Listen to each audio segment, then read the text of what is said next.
Hello everyone, my name is Sumaya.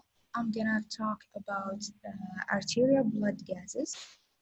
We're gonna talk about why do we specifically take arterial blood, not venous or mixed venous, that means the indication of it, and the location of puncture. Lastly, the components of the arterial blood gas paper, and we're gonna take some exercises, how to read it. So why do we take arterial blood gas, not venous or mixed veins? Because the arterial, it's coming from the hearts, the blood that comes from the heart pumped into all the bodies. But the venous blood comes only from the tissue itself. So I want to know what's happening from the heart into all of the body, not only one part. Okay, we're gonna talk more about the indication further. So where do we puncture? We puncture usually from the radial. We have ulnar, but we never do puncture it. This is less risk. And brachial, but brachial should not do it unless it's experienced an RT because the brachial has some nerves that near the artery that you can puncture by mistake and malfunction the whole hand. That's why we prefer radial. So if we malfunction or injure the artery or the nerve in the radial, at least you have the ulnar that supports the hand. Okay, or we can have femoral also. This is a big artery. You don't want to try puncture unless you are well experienced. And dorsal. Dorsal, it's usually a little bit difficult because it's bony. It's gonna be near the bone of the leg, and the pulse doesn't appear, or you don't feel it really well. So the most preferred is radial, and we can have an A-line. In the radial, it's less infection and less risky. So the indication, when do we decide to take an ABG? If you have or you want to detect respiratory failure type 1 or type 2. Type 1, of course, you all know about it. It's when you have hypoxemia or low saturation. Usually the doctor will order an ABG if the patient is on O2 device and the saturation is dropping below 90. And type 2, when the doctor suspects there is CO2 retention. Cardiac failure, when you have, of course, cardiac failure or CPR ongoing or cardiac arrest. Renal failure, because when we're going to talk about the components of the blood gas, you will see bicarb. The bicarb is related to the renal function. And when you have renal malfunction or injury or failure, it's gonna affect the fluid of the renal, gonna affect the heart, and eventually gonna affect the lung. When you have also multi-organ failure, like let's say there is a patient post-RTA, so you want to detect the TBI protocol that can affect the brain. TBI protocol means traumatic brain injury. You want to see the CO2 level, or you want to control the CO2 level for those specialty patients. You want to decrease the CO2 as much as you can, like 30 to 35 for the first 16 hours or 48 hours. Depends on your hospital protocol. Also, when you have sepsis, that means sepsis in the blood, infection going on, or you have burn patient because you want to see the CO, carbon monoxide, affinity to the blood, as you know, to the hemoglobin. When you have toxins, if there's any poisoning, ARDS, acute respiratory distress syndrome, and sleep studies. Contraindication, you have coagulopathy. That means you have high INR. That means the blood is really bleeding issues. Sorry, When you have an infection site, you don't want to puncture in the infection site itself, so try to see the other side. Like if you have the right hand is infected or the skin is really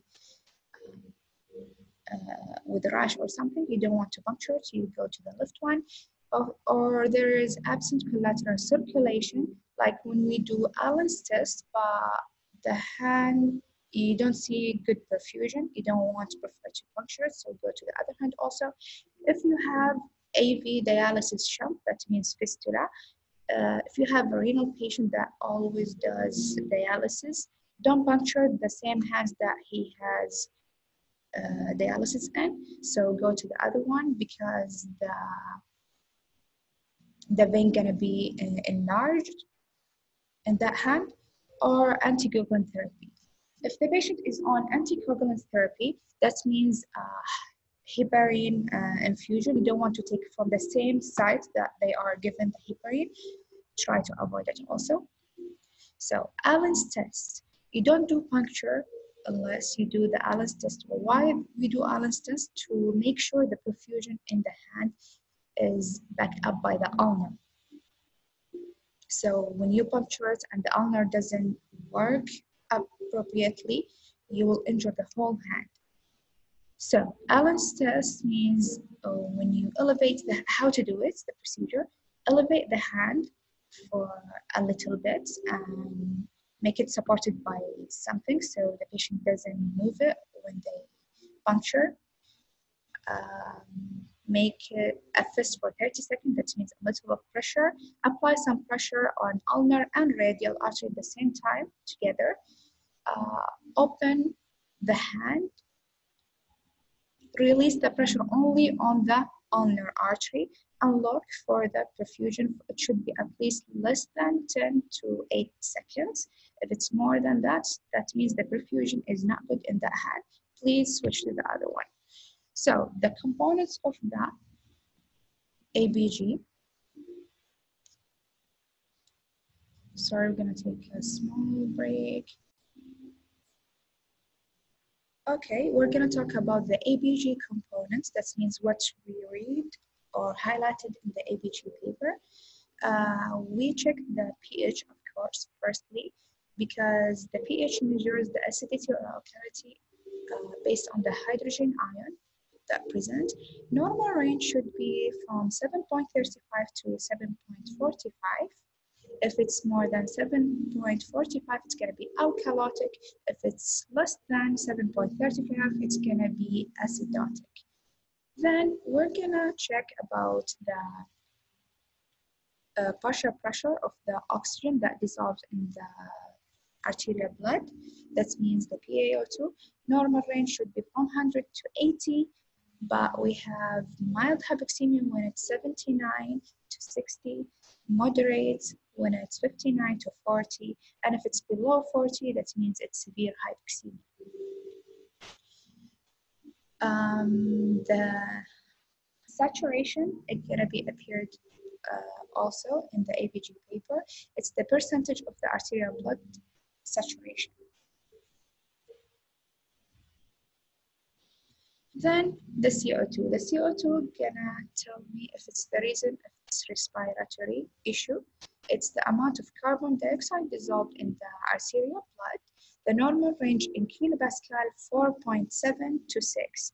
But when we want it in millimeter of mercury, it's gonna be 35 to 45. But some ABG machines, it appears only in kilopascal, and I want to convert it to millimeter of mercury. There is an easy way. You can multiply the number of kilopascal in 7.5 and it's going to appear in millimeter of mercury. Bicarb. It's a calculated value of bicarbonate in the bloodstream. This is going to help me if it's a metabolic issue. Normal range should be from 22 to 26. Some books, it says from 22 to 28. It's okay, wherever source you have. The BE, the base excess index, indicates the amount of excess or insufficient level of bicarbonate in the system.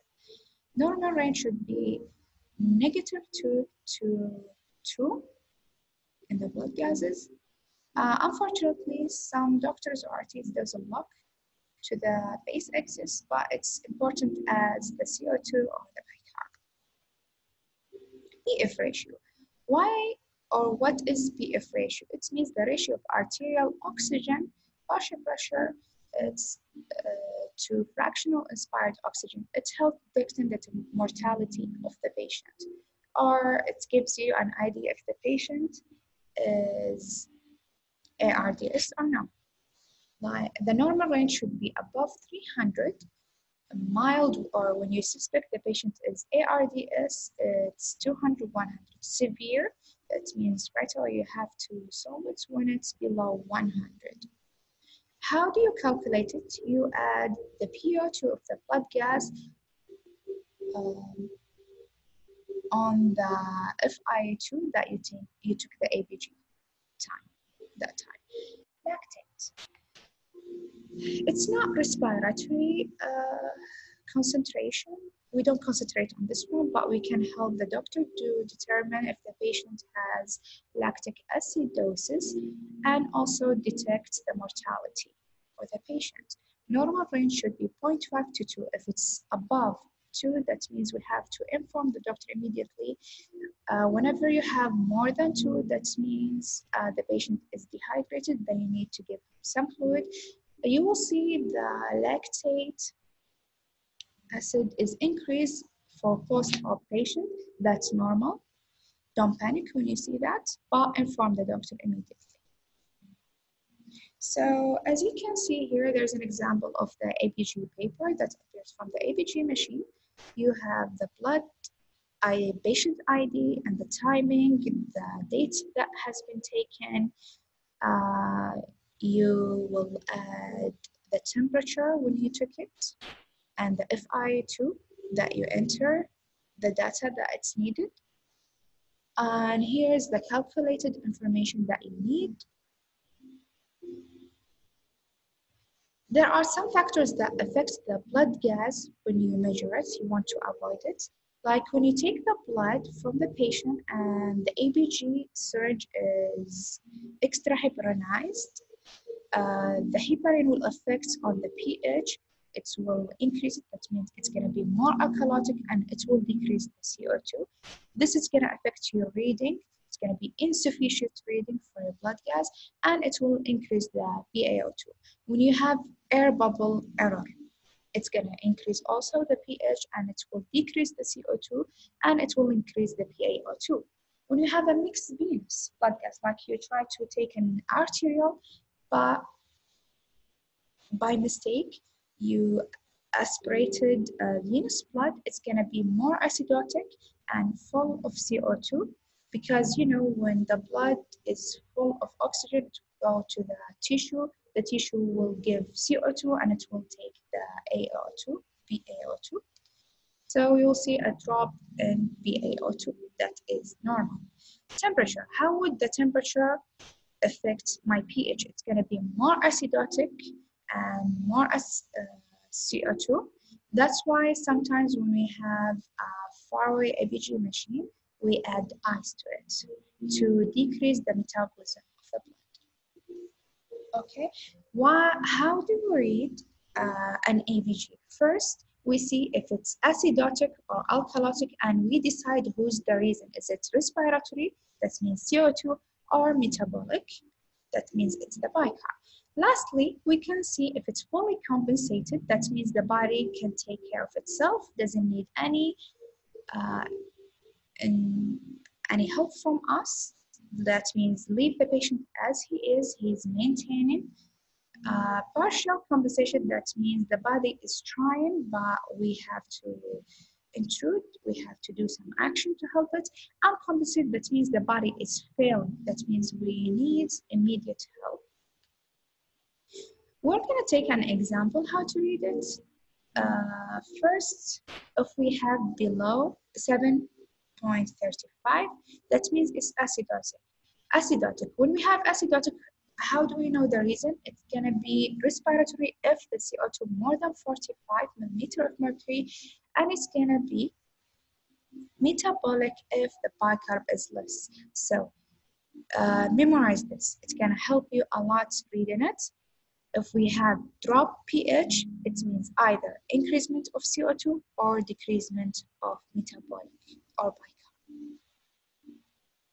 When we have increased pH, that means alkalotic, the reason gonna be the opposite.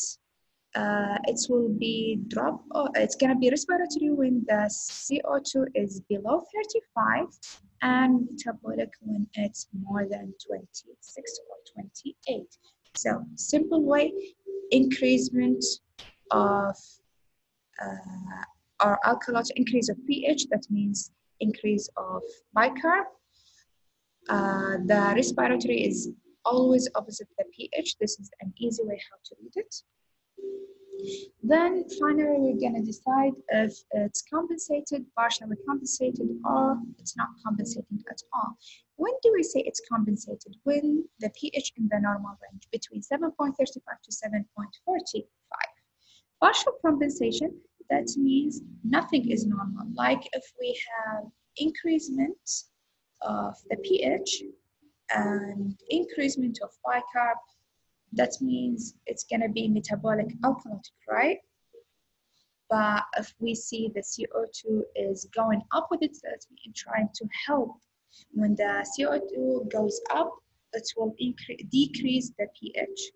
This is when we say partially. That means it's doing some action, but it takes time. Uncompensated, when the CO2 or the bicarb is normal, they're not trying to help at all. They're failing. So here's an example of blood gas analysis. We have 7.5 to, that means it's alkalotic increasement. Who's the reason? It's bicarb, as you see. And here the CO2 is trying to help.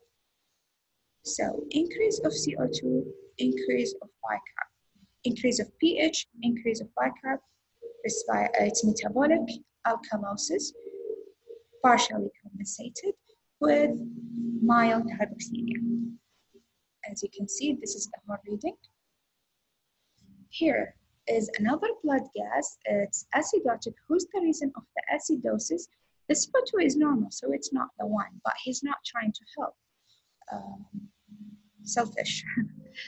Bicarb is going down with it, so low pH, low bicarb, it's metabolic acidosis, uncompensated because the CO2 is not trying to help at all with normal oxygenation. Okay, another blood gas here is acidosis, but in the normal range. And there is the CO2 is increased, that means it's respiratory, and the bicarb is normal, but a little bit elevated than the perfect point. You know, the perfect point is 24, and normal oxygenation. So it's compensated respiratory acidosis because the bicarb is trying to do some action and the pH in the normal range. For the compensation, the bicarb takes a little bit time, more than CO2 when trying to compensate. So don't rush when you are reading the blood gas. Okay, here's another one. 7.48, that means it's alkalotic. Who's the reason? We have dropped CO2, that means it's one reason. The bicarb is normal, perfect point, not trying to help at all. That means it's respiratory alkalosis, uncompensated. The bicarb is not trying to help, as I said, selfish. Hypoxemia, here we have mild, it's 69. Another blood gas that we have elevated pH, that means alkalotic. Who's the reason? CO2 is going down and the bicarb is a little bit up, that means it's both mixed with severe hypoxemia. Normal pH and elevated CO2. Bicarb is elevated, that means it's trying to help, but we have a perfect normal pH. This is a typical blood gas of a COPD here. Thank you. If there is any further question, please add them.